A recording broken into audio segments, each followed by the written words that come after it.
What is going on, everybody? Welcome to High School Never Ends, a pop punk dad podcast. I'm Wingman Steve. And I'm Chris183, and I am really excited. Today, Steve, this is a super special episode that I've been waiting a long time for. Have you ever heard of the band Wheatus, Steve? Well, I know you really like Weezer, but that's not who you're talking about, right? Because I think I like Wheatus better than Weezer, personally. Potentially, yeah. I mean, I'll tell you what, like, Wheatus is a band that I've really liked ever since they were out in the early 2000s. And, it's a lot of interesting things to talk about the band, but what better way to talk about them on this show than to bring on none other than Brendan from the band Wheatus.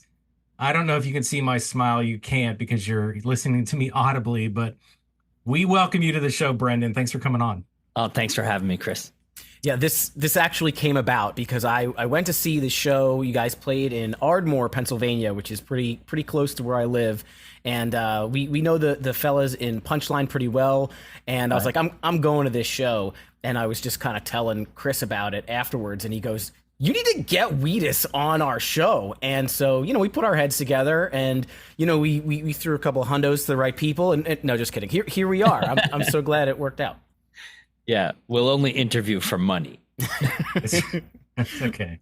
Exactly $200 in $100 bills. That's it. That's worth it, though. It's hard to spend $100 bill, but it's worth it. Yeah. No, he's right. I was super excited about it. First of all, I was jealous that I wasn't at the show because I'll be honest with you, and I don't want you to judge me in any way, shape, or form, but I've never seen you guys live. I've never thought that I've had the opportunity to, or I don't necessarily go to a million shows. So I'm in the Pittsburgh area. If I missed a show recently, then shame on me. But Steve was able to catch you guys. But yeah, I was super jealous when he said that.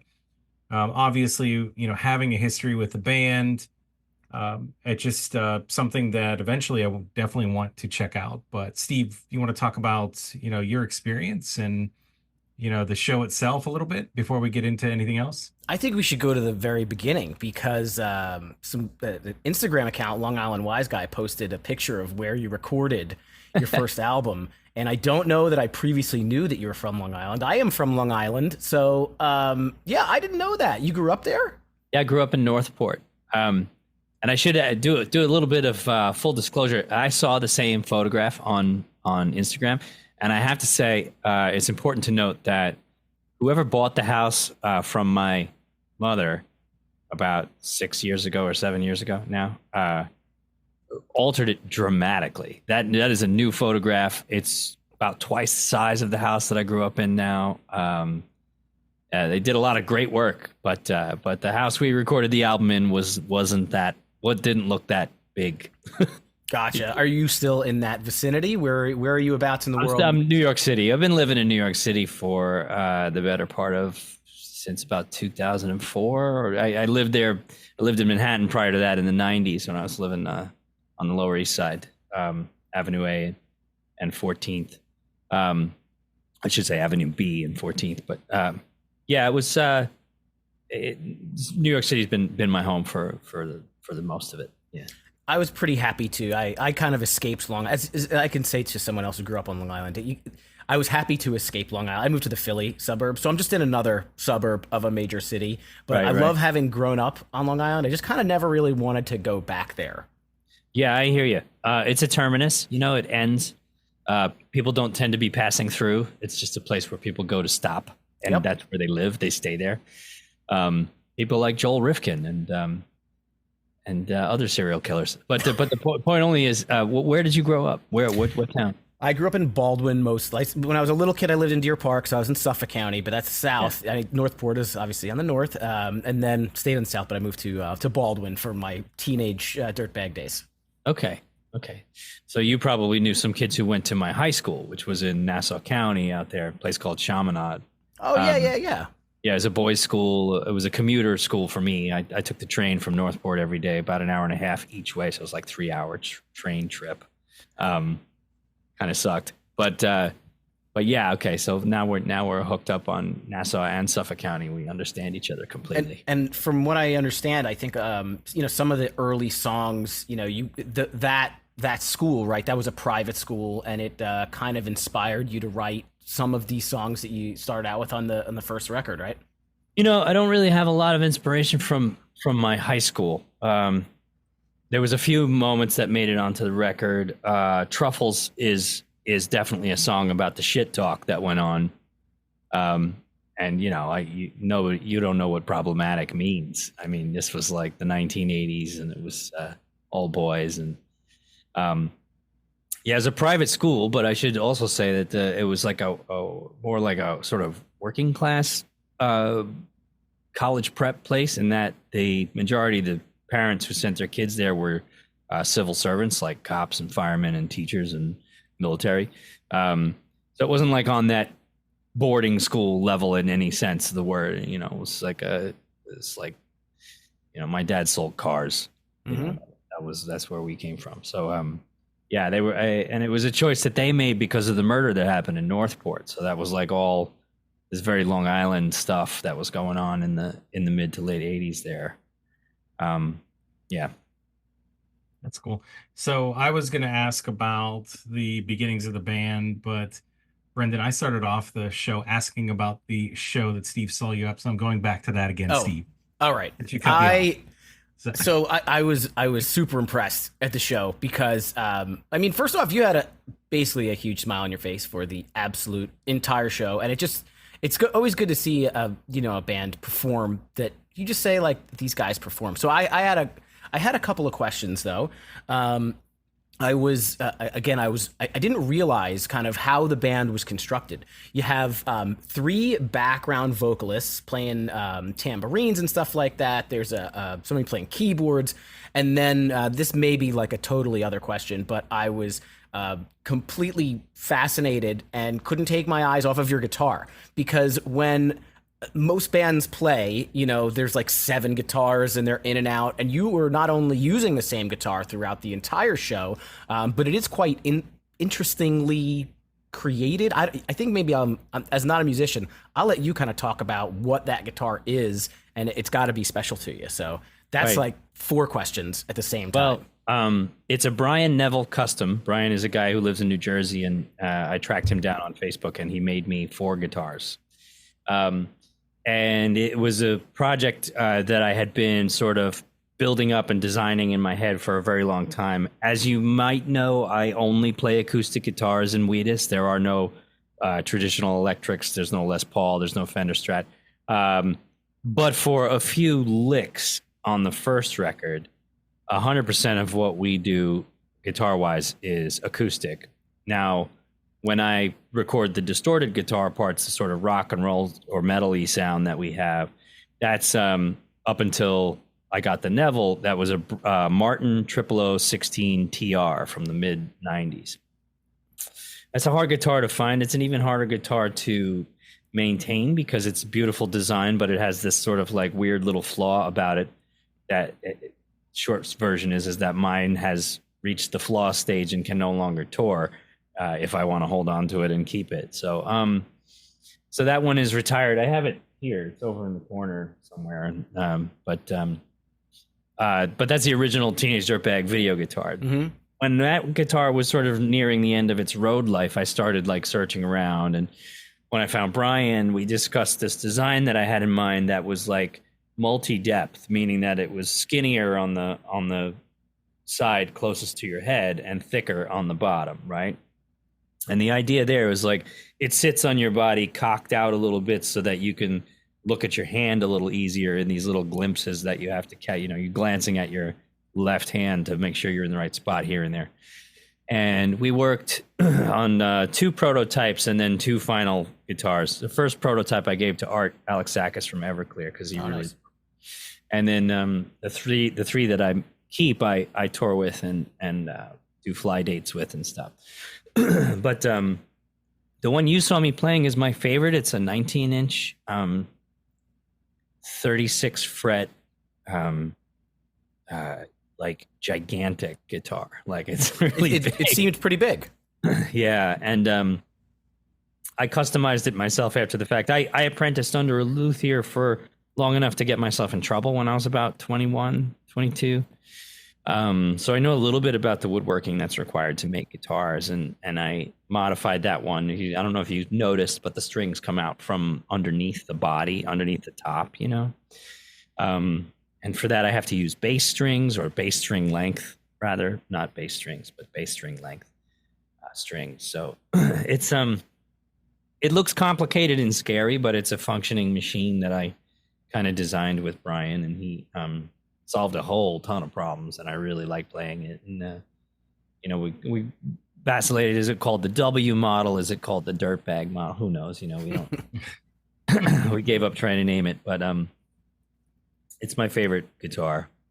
And since they made it for you, it's not commercially available to anybody else. So it's quite unique in that way. Yeah, Brian kind of stopped building guitars for people after me. I think I killed him, but what really is going on is that it was this experiment to see if it could happen, you know, because and finding Brian was important because he isn't really a luthier, although he does have all those skills. His primary approach to it is he's a sculptor and a structural engineer. So he's much more about the math than he is about the tradition of how luthiers do things. Mm-hmm. And on that guitar, we threw out just about everything luthiers traditionally do. It was a very strange build, and it worked. I'm glad to say. So, yeah, they were impossible to get. It sounded great. Thanks. And then talk about has the construction of the band with the background singers and everything, was it always it seemed like, you know, when you kind of watch videos back in the day, it wasn't as big a production. Correct me if I'm wrong. Well, no, we were a 4-piece. We were always a 4-piece. There's some rumor going around that we were a 3-piece, but we weren't. We were always a 4-piece. Phil Jimenez was my co-producer, and he was on the percussion. He's the guy in the video with the shakers and bananas and things. And making the record was initially just a project between the two of us. He and I were making demos, and this was the second phase after I had graduated from myself, my 4-track, my drum machine, my bass, and my vocal mic. And, you know, he was an integral part of just having multi-instrumentalist in there. He can play anything, you know. In fact, we're talking about him maybe coming on the 25th anniversary tour in the UK with us, where he would play banjo, accordion, harmonica, bouzouki, bongos, congas, percussion. You know, he did all that stuff. So that was he's like the first real other member of the band besides myself. And, you know, we worked together on it for 4 years, that first record. And I always wanted to expand to have, you know, proper backing vocalists and a keyboard player who, kind of like the way Deep Purple and Yes do keyboards, where it's like it's also a guitar. It's kind of like a second guitar part, you know. But we couldn't afford it, like early in the first couple of records. And then the second record, we were able to actually do that and hired a keyboard player named Shannon Harris to make album 2. And that's where we started getting into like the more progressive rock and funner stuff to play, I think. But those early days, the first incarnation was a very simple version of the band. And we worked really hard, but it was bass, guitar, drums, multi-perk, we called it. And that was Phil's stuff. And then vocals. And when we started building it out and doing the girls' backups and everything, it kind of got a lot better. It was like way more fun to be on stage. And you saw the version of the band that was still a 7-piece, but there is an 8-piece and a 9-piece version where we have 2 drummers in the front of the stage and facing each other, and one of them is playing polyrhythmic percussion and the other is doing the regular drum part. So we're working on trying to have that for the next leg of the UK anniversary tour. Is that based on how big the stage is, or is it based on the availability of some of the people involved? A little bit stage, a little bit budget, a little bit opportunity for people to be around and be able to do it. But we're Bowling for Soup are taking us as support on their headlining show of Wembley Arena at the end of the year, December 13th. It'll be the second time we've ever played there. It looks like it's actually going to sell out. This is the first time we played there. It was sold out as well, supporting Busted back in 2016. But I definitely want to bring this version of the band, the 2-drummer version with 3 backing vocalists. That's the 9 piece, and Phil becomes sort of 10. But really, what's oh wait, I'm getting my math wrong, I think. Anyway, whatever. But so the point being that when we did the Living Color Everclear Hoobastank tour in 2021, we had 2 drummers for that, and that just was so much better. It was just so fun and kinetic and really just like something to watch. And I definitely want to bring that version to the biggest stage we can. It's going to cost a fortune, but I mean, you might die tomorrow. You're playing Wembley tonight. Get it right. It's a big stage. That's right. That's right. And that's the way you conceptualize. So that's the sound that you prefer, though, is the 2 drums, correct? The 2-drummer version. That's a lot of what I write I write all the drum parts myself. So like, even though I'm a terrible drummer, but a lot of what I write for drums has polyrhythmic implications. If you listen to Lemonade, it's sort of like you can't really find out where the one beat is in that song, and we have a lot of that. So we want to bring that aspect out and just kind of fill out the songs the way that they actually are, for everybody in the live version. So it's going to be a shit show, but it's going to be a lot of fun. And so that show, this whole year, you guys are celebrating the 25th anniversary of the first record. When you're the headliner or when you're the support for Bowling for Soup, is the plan still to play the album kind of in its entirety, not in order or anything like that? I'm not sure we'll have the time to do the entire record, but we will do most of it, I would say. Definitely the most important parts. Everybody always gets their dirt bag, right? There's never been a show where we don't. I think you called it Dirt Diggity Bag or Biggity Bag. Yeah, you had a fun name for it. Did I say that? You're like, play the dirty Biggity Bag song. Sometimes we call it Dirt Balls. But in any case, that one's always there. But when we do headlining shows, we do all requests, right? We don't do set lists. And when we're a band that sets up our own gear on stage right before we play. So you'll see us out there building the drum kit and running cables and stuff, no matter where it is. It could be on television. We'll do the same thing. But the point is that when that's happening, I'm kind of walking around talking to the front row and the second row of the audience saying, what do you want us to play first? What's the first song? What's the second song? What are you guys here for? Any deep cuts, all that stuff. And the idea is you learn the whole. Yeah, it's fun. It's fun, man. You learn as many of your songs as you can possibly remember. And of course, there are limits on that. But that way you can give everybody what they really want to see and hear. And we don't do the sort of tyranny of the set list. That's out the window. Unless we're doing an opening slot or a festival where we really have to time it. Mm-hmm. Mm-hmm. No, it makes sense. Have you had to say no recently to anybody? Like, no, we don't know that one. Sorry. No, not really. I've always, if there's one that the band isn't completely flushed out on, then I say, okay, I'll play that for you acoustic at the front of the stage at the end of the show after Dirtbag with no microphone and no PA. I'll just sing it right here standing on stage. And those moments when that happens, it's kind of gets really cool. It gets really cool. It turns into it's like the coda of the show. It's like the epilogue, little secret song. I like a little tombstone poem, yeah. So one of the things that I found online just randomly, and this was years ago, but I saw your performance at, I think it was the Pace Studio in New York City. Oh yeah. I really enjoyed that, and it's a really cool setting behind you with all these books and records and tapes. And that's all tape. That's all reel-to-reel tape. Is it really? Well, that's really cool. And it looks like you have the 8-person setup here. Is that correct? Yeah, I think that's 8. Yeah. And then Phil would be 9. So that's right. Phil's going to be the 9th member. So, and the Pace show was really fun. It was a very, very small room. We were all standing really close to one another, and it kept on in between takes. We go, nobody move around, nobody dance. Like we can't dance, because we move a little bit on stage, Yeah. But that we had to like focus. was that 2020? Was that during COVID? 2019. It was December of 2019. It was right before the pandemic happened. Right before the pandemic. Okay. That was cool. So what was that experience like? I mean, is it just a show that you guys booked or they called you, or how did that work out?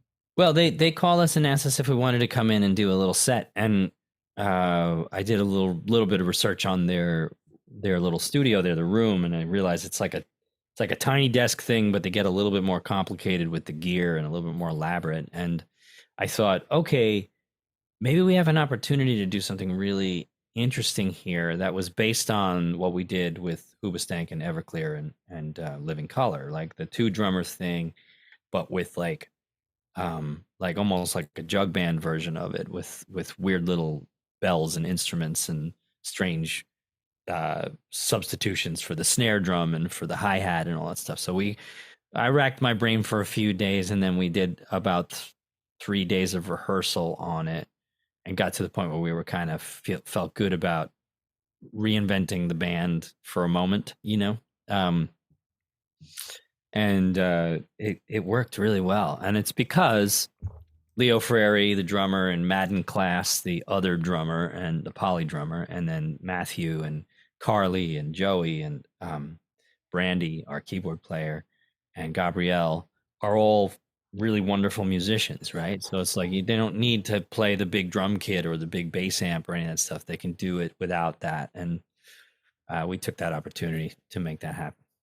It's too bad that you didn't actually use a jug in some way, shape, or form, or a washboard. If you could have figured out a way to use a washboard, I'd have been pretty impressed. Well, if you watch the video again, you'll notice that there's a 50-pound ship's bell, brass ship's bell, kind of suspended in the middle of the drum kit. I know exactly what you're talking about. Yeah, and my father stole that ship's bell off of a sailboat that he was a first mate on. Oh, wow. In the late 60s, when he was doing his I'm going to go live on a sailboat hippie thing, So that's a real family heirloom that made it in there. It's like, apparently the captain of the ship found out that he took it and tried to steal it from our house when I was a little kid. He got caught. He stopped him. But anyway, yeah. You still have it. You still have it. Yeah, okay. it's fine. So back to what we were talking about with the beginnings. How did you get into music? I mean, you talked about some of your upbringing, but like how did you get into having a band? I was apparently, the story from my parents was always that I would mime along to Mac the Knife in the mirror in our living room when I was like 3. And as far back as 4 or 5 years old, I can remember I knew how to use my mother's reel-to-reel. She had a reel-to-reel, and we had Rumors on reel-to-reel, and I used to like rewind it to play Secondhand Blues all the time.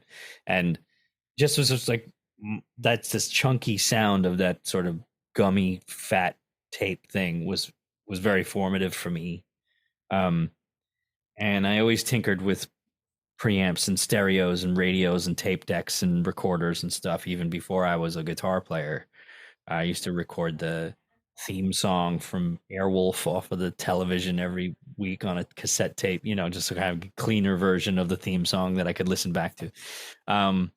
But and other shows. I think the A-Team was included in that in a show called Phoenix. Of course. Battlestar Galactica. Kind of like I used to try and record stuff that I liked. Sure. But when I was about 8 years old, my mother showed me how to play My Girl on her acoustic guitar. And that was kind of it. I was off and running after that. I got into my AC/DC phase really quickly after that. Ripped through their records, taught myself just about everything there was, every note on some of those records I could play at some point when I was 14 or 15, And then Rush and Prince, and all the while getting sort of a lot of Willie Nelson and Bob Marley and Eric Clapton and Led Zeppelin and the Beatles and stuff just coming around, and lots of hip hop. My mother was really into Motown, so there was always Sly and the Family Stone or Temptations or Otis Redding or some kind of. There was always that music in the home, and then in the 80s there was metal and hip hop kind of came together in New York in like fascinating ways, and Anthrax and Public Enemy and of course Run DMC, and uh, for me LL Cool J was an early kind of, ooh, what's he doing? Um, yeah, so KRS-One, I remember KRS-One having a video that I really paid attention to on MTV. But it was mostly guitar for me, like Metallica, Rush, AC/DC, and eventually Prince and Ani DeFranco and Mark Knopfler and uh, lots and lots of Jimi Hendrix. I remember trying to figure out for hours, trying to figure out how to play the song "Are You Experienced" and failing because it's recorded backwards. Of course, it's Jimi Hendrix, but lots of Paul Simon and uh, Faith No More, and then Mr. Bungle, and like, I mean, it's just like it never ended. It just kept coming and coming and coming, and everything that I got my hands on, I tried to figure out how to play. So if it was a Yes record, I was trying to figure out how to play, Love Will Find a Way, or Owner of a Lonely Heart, or something like that. And then And this is all tinkering, or did you take like some traditional lessons? Just kind of taught yourself? I took lessons with a guy named Rick Helf for about, I guess it's about 3 months, maybe on and off, at Gil Brine's Music in Northport. And he was trying to, like, the goal was to teach the kid how to read music. And I was like, no, show me what the chord is in Highway to Hell. Like, I don't care about reading music. And I wound up finding out that I have a really weird reading disability. It's called a rotated nystagmus. You can Google that. But I couldn't have learned how to read music anyway because it's these long, sort of horizontal, and I have my horizontal vision is not good at all. So I would lose my place. It's the reason I failed organic chemistry in college. But that it just made sense to hear it and feel it and figure it out on my own, right? And like, just find the one note that is, kind of where the chord is, and then piece the rest together. Put your fingers on there and see what happens and find it. And that was how I figured out how to play like the most complicated Rush songs. Like, I used to know how to play. I still kind of know how to play all of Hemispheres, this whole side of that Rush record, and Justice for All. There was like 6 songs on and Justice for All that I knew how to play every note.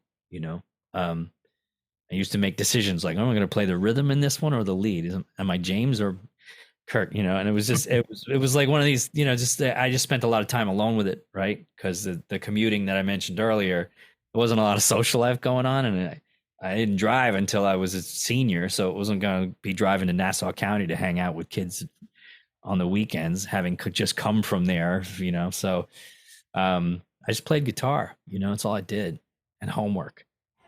Guitar and homework. And I'll tell you what, you pick some of the hard, I don't know, maybe it's just me from the outside looking in and being the guy that never played guitar, but only played Guitar Hero, whatever, right? But Metallica stuff's got to be really challenging to play, especially that album. Like the speeds and the time signatures and all that stuff. Like, it's got to be just crazy to play that.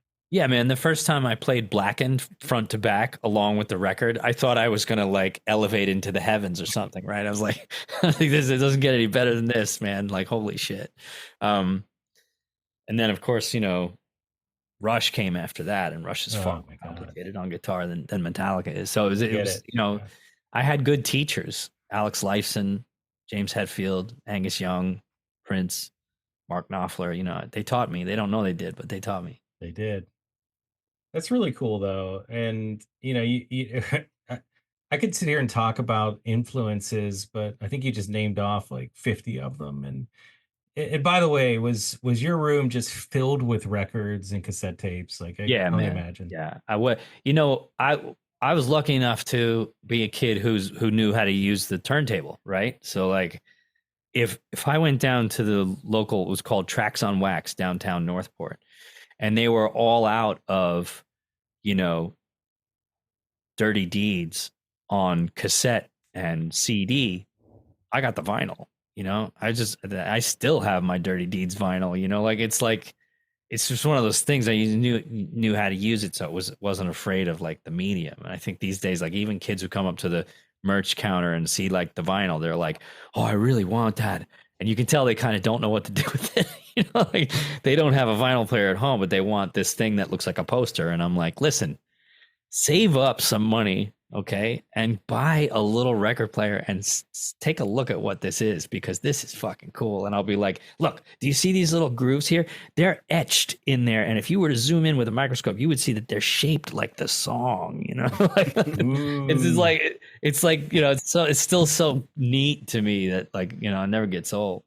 Yeah, but now people are getting tattoos of this code to do your song on Spotify. That's it's like the new kind of thing like that.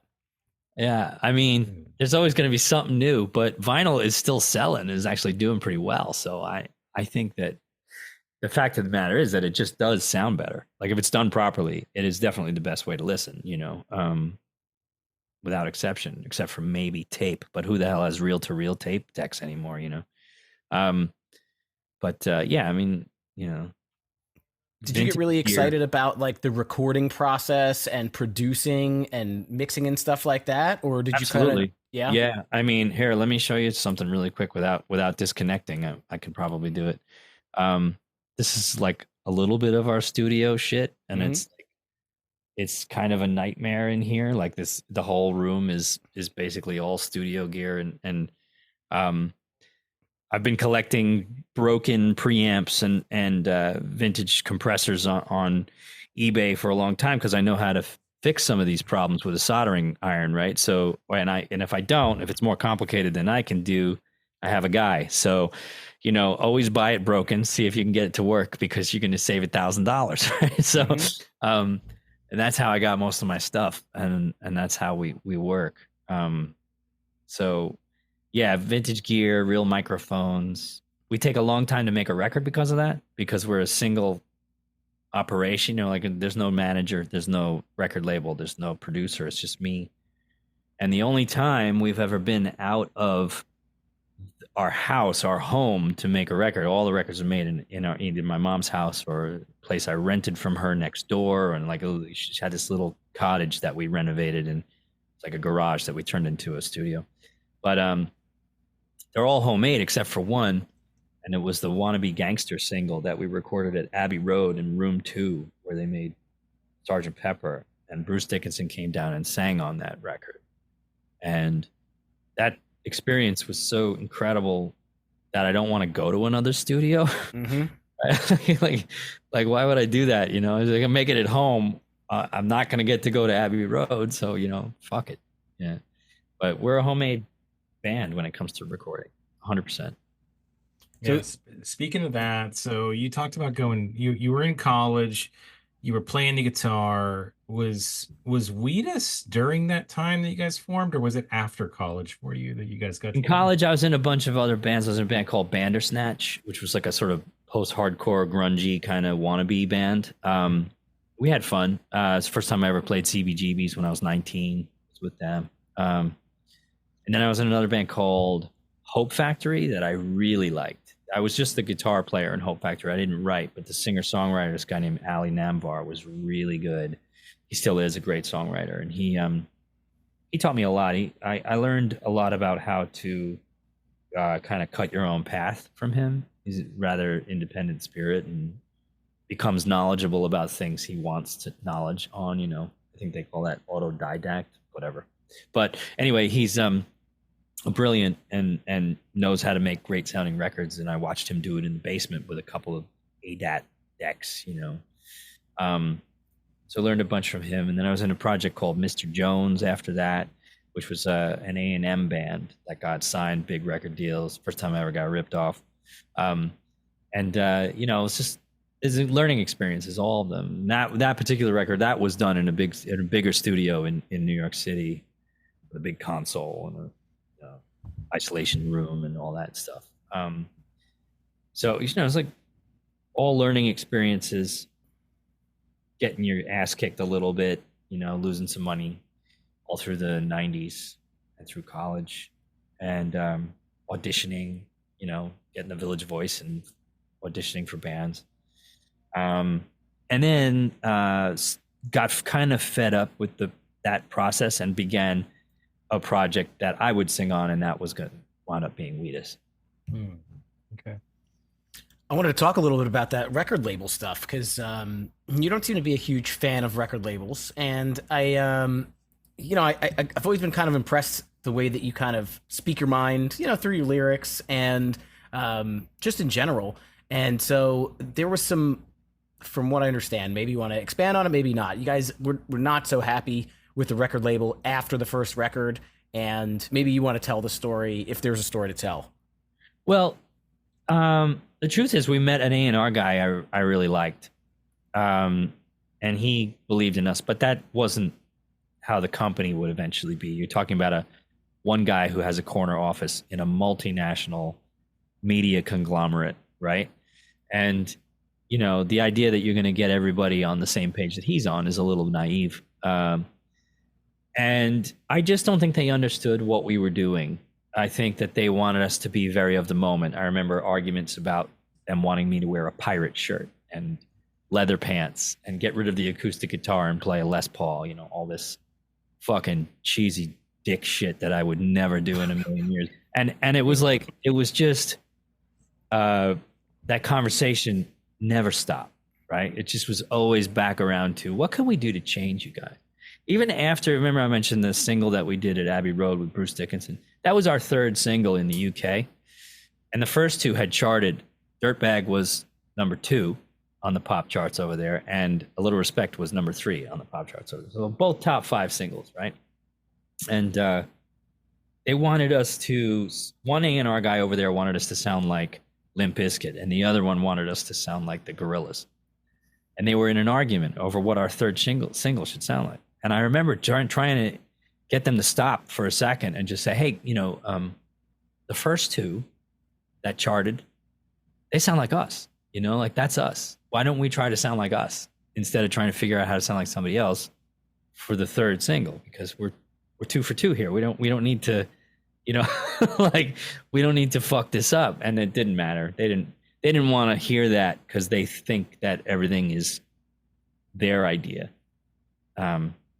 So anyway, but the point is, there was a real big misunderstanding about what we did and who we were. And when we got out of there, having delivered our second album, which they hated, and they sat us down and told us that they weren't going to do this, they weren't going to do that, they weren't going to, no video, no tour support. We'd been off tour support for years by that point. And it was just like real negative vibes coming from them about the project. And I thought, well, if that's the way this is, then I should probably just go get my day job back if I can. And I said that to the president of the company at the time in a meeting when he asked me what I was thinking, because I'd been quiet the whole time, just listening to this negative shit. And he got mad. He kind of blew a stack at me in front of everybody and was like, if you feel that way, you can take your damn record, you can get the hell out of here. And I was like, okay. And we did. We walked with the masters for our second album. Right about the time that the internet was becoming a place that you could begin to think about distributing your own music. So it was 2004 when we got out, and the timing couldn't have been better for becoming an independent band. Having been one before that, done a little time on a major, and then right back to where we were, but the world had changed in that moment. So, getting set up with TuneCore distribution and websites and all that stuff, we muddled through it and made mistakes and figured it out in the early days. And whether we wanted to or not, we became an independent band again. But it was like I said, like the new version, So, and that's what we are now. Now that's all we are, really. I mean, that's incredible that you got to walk out of there with the masters. Yeah. I would think that might have been, I don't know, maybe a sticking point that they were trying to screw you over. Fuck you, these are ours or something like that. I guess they could have. I mean, they didn't have any real reason to do that. They said they didn't like it. Mm-hmm. Why would you keep something you hate? So right. Yeah. I just wanted to, like, what would they have wanted you to say though? Like, oh yeah, you guys are. They did it all for the nookie. No, I mean, and that's another thing too. And it's my second question is, a lot of bands, they say, no, we want more of that you did before that was popular, people liked, or that worked. So do more of that. Don't do something completely different. Don't change yourself into new metal. when that makes no sense. Like that makes no sense to me at all. Yeah, I mean, it was really baffling. I've thought about this a lot, though. What did they want us to do? Was your initial question. Yes. And I think that they wanted me to say, okay, well, if you don't like this one, I'll go make you 6 more and see if you like them, you know? Okay. And that way they get you to fulfill your contractual obligations without them having to do a damn thing. So they're just like collecting your music for like, oh, we'll decide what to do with this later. Good luck with your career, kid, you know? Yeah. And lots of artists have been shelved that way. But I had just delivered what I considered to be the best work I could possibly do, which was our second record. Has Lemonade on it and Freak On and Anyway and all these songs that now get called out at our shows, you know, and never had any promotion, never had any radio. I mean, never had any money spent on them in any meaningful way, but they're still getting called. And Lemonade's even in our top 6 or 7 Spotify songs. So it's like, you guys with all your money and all like the power of a multinational media conglomerate. Yeah, you got Teenage Dirtbag up there, but you know, 4 songs down is a song you threw in the trash, and it's still here, bitch. You know, so I feel like that's the lesson of like don't let them tell you what kind of thing you're doing, right? Because you do it, you know that they don't know that, you know that, you know. Didn't you guys release that somewhere under like the moniker like Suck Phony or something like that? Yeah, or was that an internet? That was funny. That you know, it was such a coincidence. So can I tell you that story? I would love to because I yeah. thought that was hilarious. So in the summer of 2001, we got booked on every goddamn European festival there was. Right, we were pretty big. We were like on TV a lot, and it was going really well. And we got booked. We had summer before that, we had played a show with Green Day and Stone Temple Pilots and Fuel in Indiana, and that show went really well. But we never saw those guys again because we went on separate tours and blah blah blah. And this promoter from Finland found out about that show and booked us all on the same bill in Finland, right? So I was like, yeah, we're gonna get to play with Green Day again. This is sick, you know.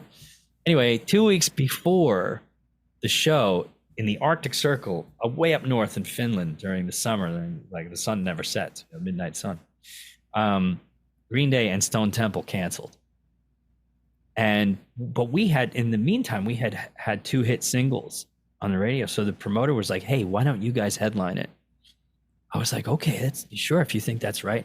What he didn't tell us was that he had rearranged the whole entire show and filled the whole bill with black metal. And I'm talking about Finnish black metal, my friends. This is like, you know, this is the real shit. They're not fucking around, man. So now I love my metal, right? I love Pantera, Slipknot, you know, Meshuggah, Helmet, you know.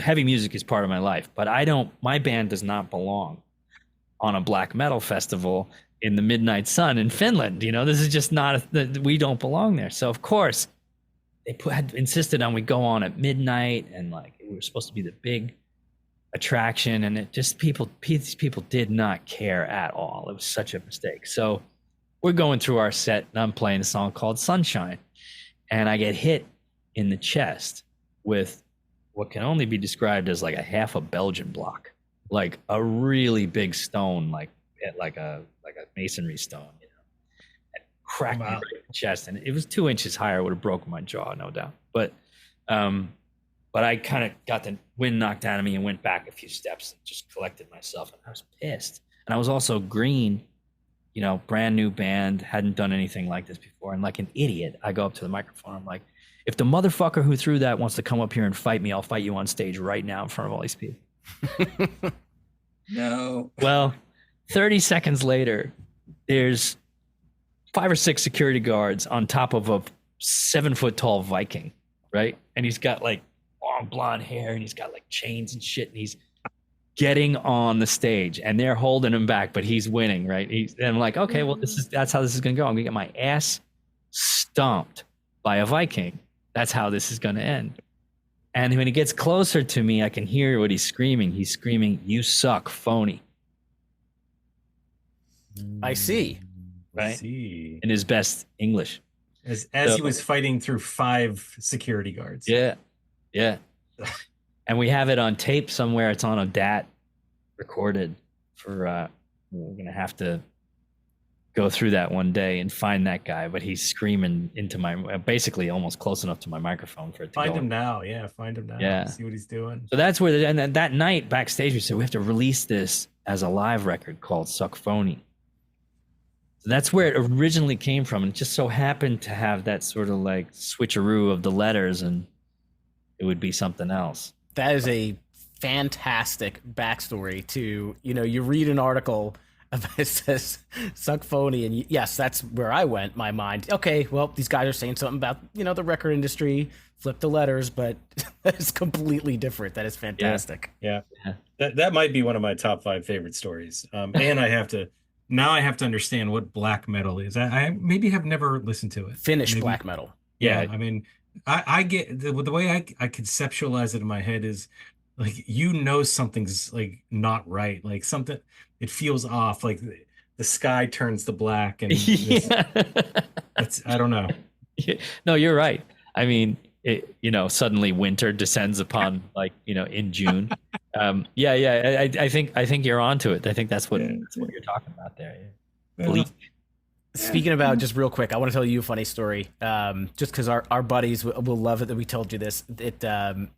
You had mentioned that the world kind of changed and distribution of music has changed and everything became digital. And that was kind of the years when we were, going into college, early college years. And we all had the Napsters and everything like that. And our 2 friends of the show, they used to, send each other, albums. You should listen to this, burn it on a CD, or, send over a bunch of files.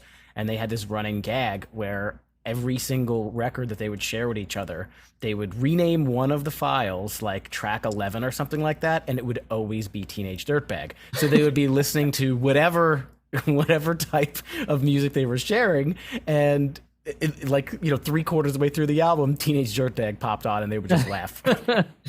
That's funny. It's like it's like the herpes of music or something like that. I don't think it was a gag. It wasn't nothing negative on the song. It was just something that was unexpected at a time when you didn't expect it. Yeah. That's like, it reminds me a little bit of Rick Roll, I love how he's embraced that. I just wish he would take us out on the road, old Rick. Is he still on the road? Oh yeah, I think he is. He's a wonderful musician. He's really good. Really? He's very talented. He still sings well, and he's killing it, man. I mean, I would do it. I would jump on stage. Hell yeah. Why wouldn't you? I think it's so the question now is like, what do you think about the song Teenage Dirtbag? Like now and then? Like, do you have an opinion about that particular song? Well, I love it. That's the first thing. I'm very grateful and lucky to say that our big song isn't one that we don't feel good about. A lot of acts from that time, maybe their big hit was like a cover, or was the A&R guy's idea, or just somehow didn't represent who they are, and we don't really have that problem, so we're super lucky about that. It's a difficult song to perform properly, so it takes attention, and you got to get it right, and we rehearse it all the time, and it's always the last one that the new drummer gets his head around, or her head around, because it's odd, it's played strangely. To sound right, it has to be quirky, and we enjoy playing it. How I felt about it back then, I remember thinking it was pretty good, maybe even great, but I was also really worried that it would get fucked up because it's 4 minutes and 20 seconds long. It has this like meandering breakdown where the characters switch, and it's unconventional that way, so it doesn't really fit the mold of a single, and I was kind of apprehensive because I thought like, well, anyone we bring this to is going to want to change it, and they're going to remix it and recut it up and get me to change lyrics and stuff. And that there was a fair bit of that, in particular with the gun lyric in the second verse. But we just kind of told everybody to go fuck themselves. And no, we're not changing the lyrics so you can sell it at Kmart and Walmart. We don't care, That caused a lot of problems. That was part of the rift with the record label, because at the time, you could buy an AR-15 at Walmart, but you couldn't get a song in Walmart where they talked about a shooting. So Yeah, those were those days. Um, and so I have felt a lot of different ways about it, but the predominant feeling these days is one of like being incredibly fortunate that people still care. Also, knowing full well that like whatever my story of the song is, even though I feel authentic about it and it represents me as a songwriter, is nowhere near as important as the way that people see themselves in the narrative these days, like as part of their own life and their own journey. So anybody who takes it up and wants to sing it their way and do their thing with it, I'm like, yeah, sure, of course. And I think that's the only thing it really, for in terms of its like sustainability, I think that's the only thing it has is the way people see themselves in it at subsequent generations. Oh yeah. Oh yeah. Speaking of which, Especially yeah. real quick, Steve, especially my generation, and maybe Steve's too. I can't tell you how many times we're only I like put 3 years myself apart. in- It's the same generation. Yeah, I always see you as like a different generation. Yeah, I'm on the edge of Gen X. I think you're more millennial, right? Yeah, I'm like in this weird spot. I was born in '83, so it's like technically I think you're a millennial, but we have more of we had a very analog childhood and early adulthood, so they made up a fake term called Xlennial that's in between. You might have had the best of it all, actually, because you were late analog, early digital. Yeah, I mean, I had a computer in high school, didn't do all that much, but I had like America Online by the time I was, I don't know, a junior or a senior. And by the time you I knew was how to use it. Right. So I did get kind of the, training to use it and learn the real way in the bad stuff too. But, A good sweet spot. Born in '83 is pretty solid. Thank you. Thank my parents. 79 for me.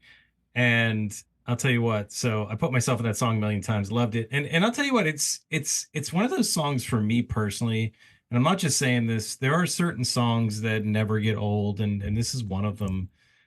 For whatever reason, I could listen to it over and over again, and it just stands the test of time. So, I'm glad I'm able to tell you that because I do believe that 100%. And that's not easy to do. That's not easy to do. Thank you. Yeah. I can't pretend to understand what it is about the song that keeps that alive, right? But I just prefer to think that it's people seeing themselves, like I said, in the narrative. And yeah. Well, at the show, you made a comment, and it might have been in jest, it might have been somewhat based in reality. You were like, yeah, when this thing blew back up on TikTok a couple of years ago, it kind of resurged the song. I don't do TikTok, so I didn't know too much about it. I probably saw, when people redo it on Instagram.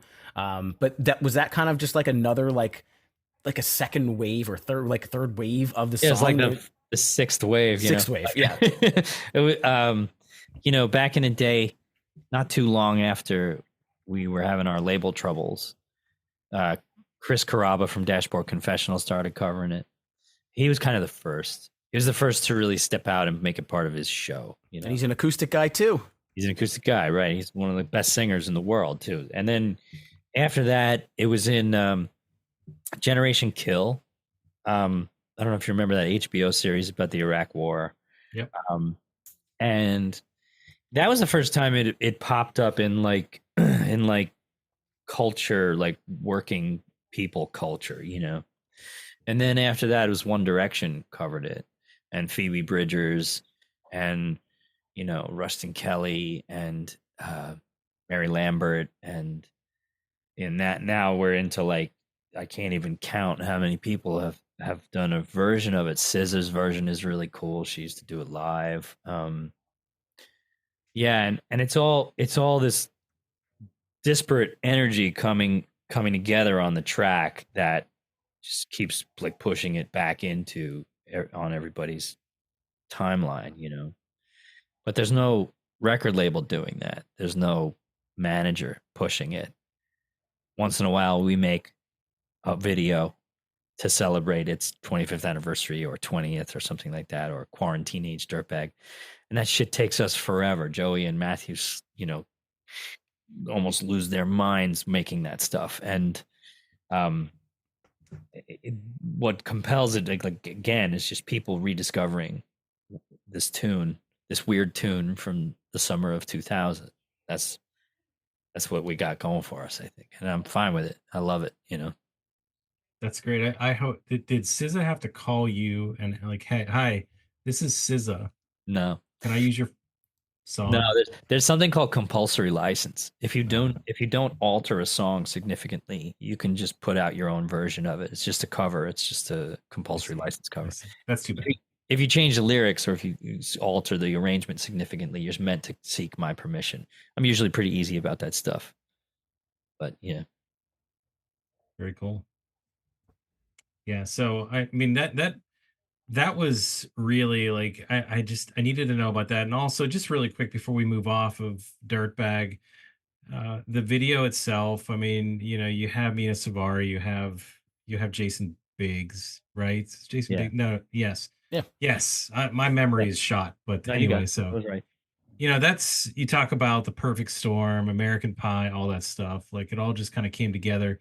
Did you have any say in, and there might be I'm sure you've done a million different interviews about this, but just asking you directly, did you have any say in the video itself or who was in it or how it was framed up? Uh well, it's funny. I no, I didn't really. I mean, I guess I could have said no, but why would you say no to that? Like, you know, he was hilarious. She had just been in American Beauty. Yeah. I mean, it was like these were big Hollywood stars, and I felt this feeling of like, holy shit, how did we trick them into this? Like, Mhm. these schlubs from Long Island just convinced these two, like, A-listers to do this. What the fuck? Like, and I went into it like feeling lucky and like reserved, like, don't fuck this up, So yeah, I don't think I would have said no. I got into it a little bit with them about what I was supposed to wear. That hat was their idea. Bucket hat. Yeah, well, I mean, I had hats, but my hats were these big sort of bought them in Chinatown, like big like silk hats and stuff I used to fuck around with on stage in the city, and some Kangols that I had. In New York, I lived on Avenue B and 14th Street, and you could buy garments on the street that nobody else had, homemade and knockoff shit. And I was always looking for cheap, cool clothes to play with on stage, and I wanted to wear that New York stuff. And they were like, out in California, they were like, hell no. Like, we can convert it, but you're going to be looking SoCal right now. You're not going to be looking Lower East Side. So I was like a little salty about that, to be honest. That was the only time I kind of got my hackles up on that video. It was about what they were trying to tell me to wear. And, but I guess it kind of worked out. So, yeah. So you guys are on tour for the rest of the year, pretty much, right? Little break right now, and then kind of picking it up end of the summer and the fall. U.S. You mentioned the U.K. Riding out the 25th anniversary. You guys are doing that big festival in Ocean City, which is pretty cool. Yeah. Anything kind of interesting to talk about the upcoming tour or future plans? Well, like you said, we have something around 60 some odd dates before the end of the year, all culminating in that show that we're supporting, Bowling for Soup at Wembley Arena. That's real exciting. And aside from that, it's acoustic touring with Gabrielle opening up for me. It's full band touring in America, more of the 25th anniversary run. We're going over to England in November to do all of the UK and Ireland. And there's a couple of other things that I'm not supposed to talk about, but there's all kinds of fun shit happening that, like, if you told me, 10 or 15 years ago when we were going through like the real dark times, like, yeah, well, hang on, man, because this is going to be a thing, and I would have told you to fuck off. Like, it's really turned out like kind of cool, and like I said, I keep saying it, but we feel kind of fortunate, it went this way and not one of the other ways that it could definitely go. And one thing I actually wanted to point out, now that you mentioned Bowling for Soup again, is you'd mentioned that your songs had charted over in the UK, and I know we've talked to Jarrett before and Rob, and they have an incredible UK following. And sometimes we ask people to describe like how that happens or why that happens, and I don't know that anybody really has an answer.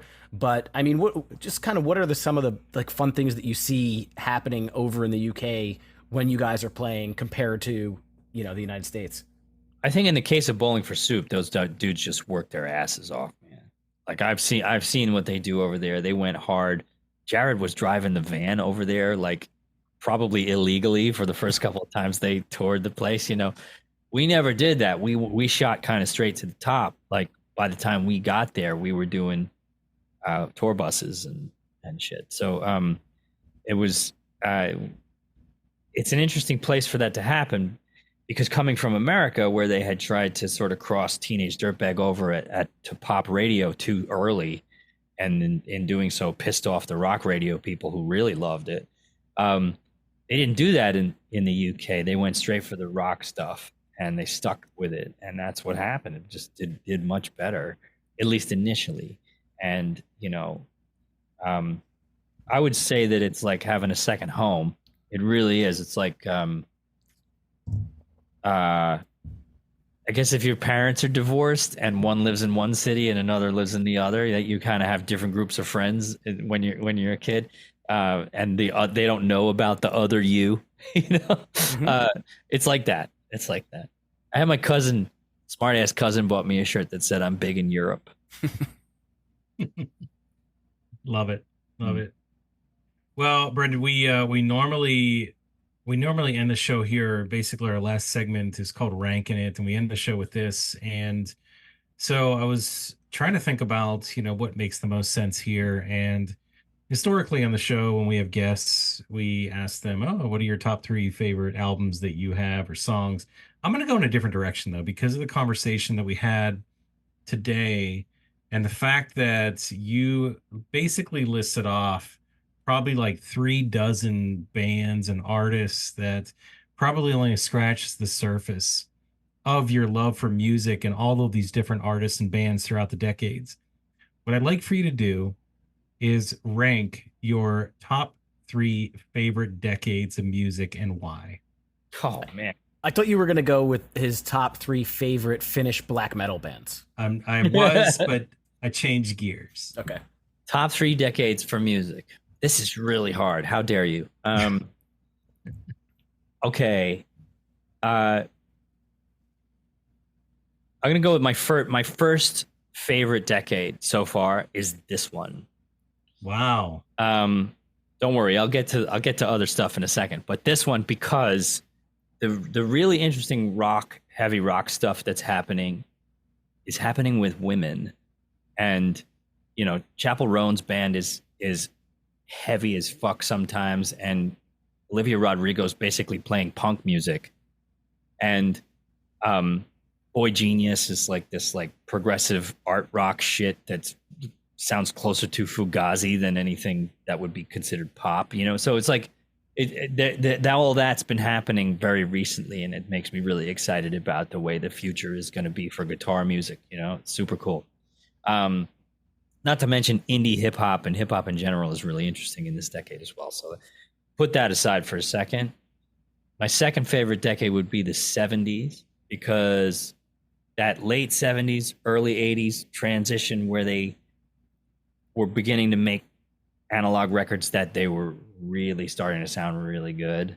Highway to Hell and, you know, the Pink Floyd stuff. And all of Motown. Motown always knew how to do that, it seems. But that era is just too chunky to dismiss. And then the other decades, it's tough because they're kind of mixed up, right? I mean, the 90s didn't begin with Nirvana. It began with fucking Jackal and Queensryche and, you know, like that kind of shit. So I have like a little soft spot for these transitional moments. You know, they're kind of where music didn't know what it was doing and it did something neat, you know? But I would then go back maybe to the Gershwin decade, maybe the 20s, the Roaring 20s, where music technology was beginning to be a thing. Recording albums was beginning to be a thing. People having music in their homes for the first time was beginning to be a thing.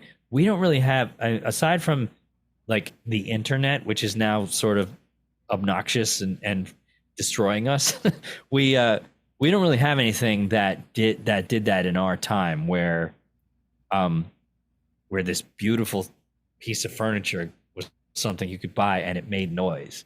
It made really good noise, and you could buy discs that had good noise on it.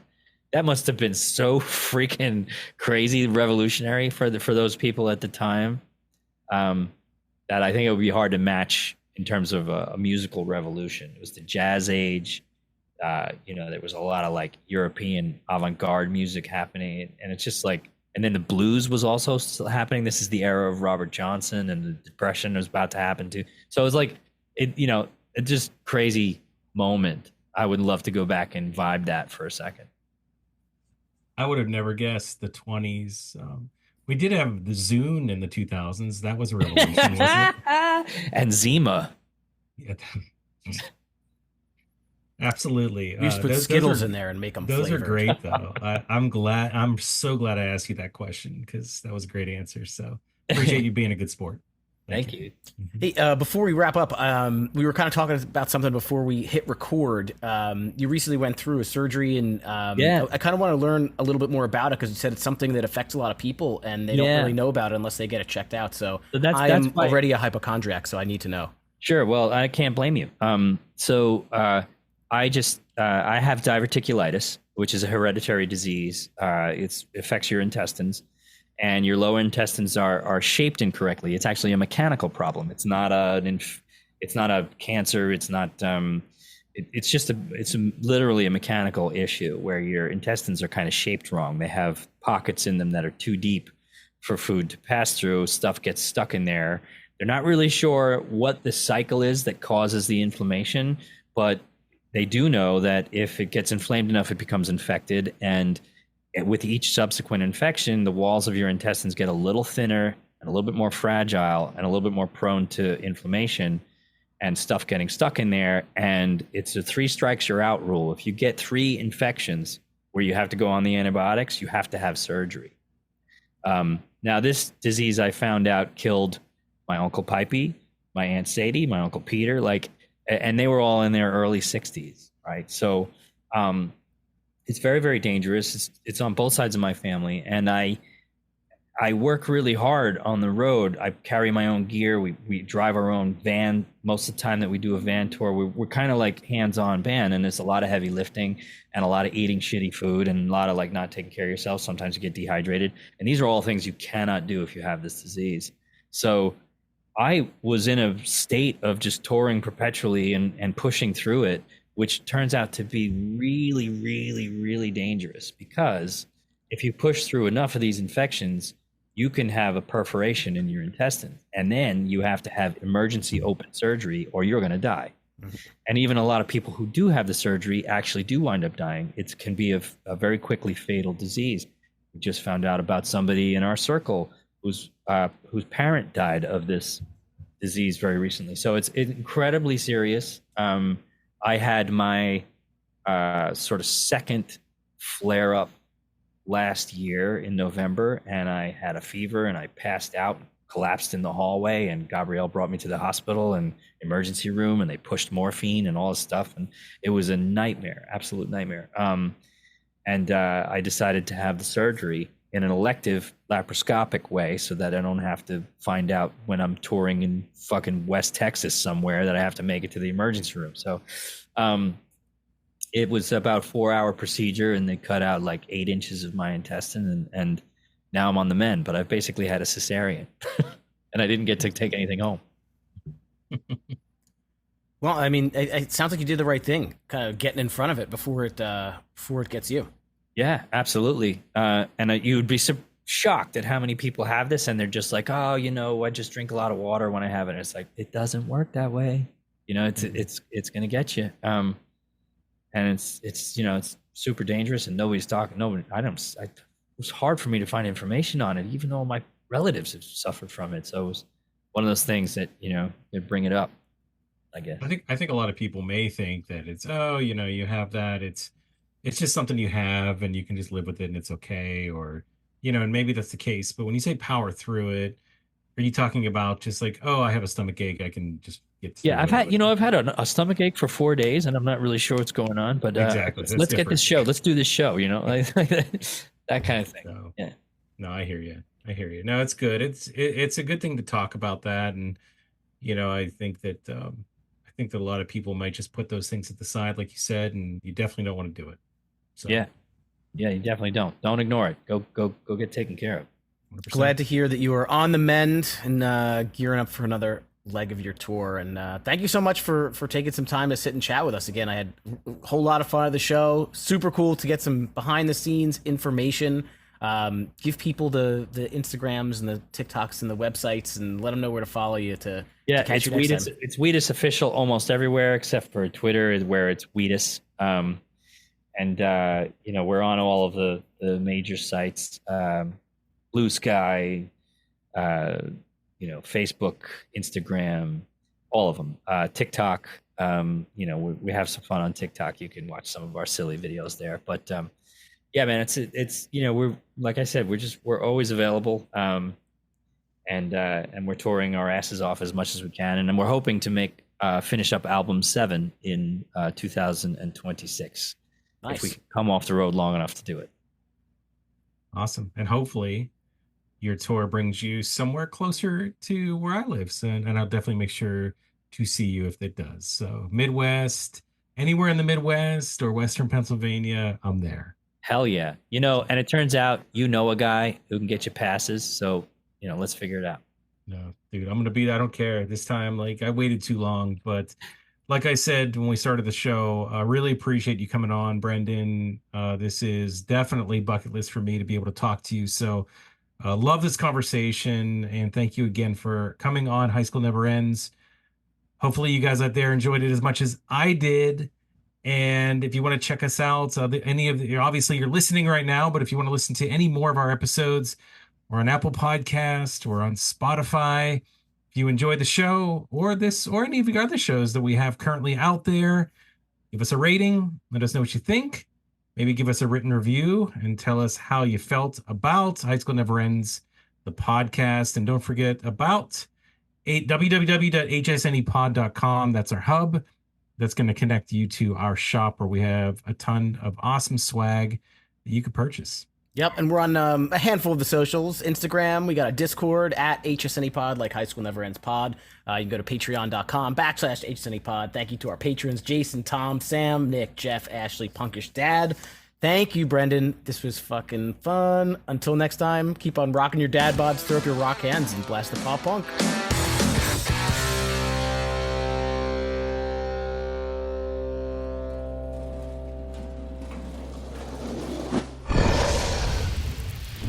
Dragon Wagon.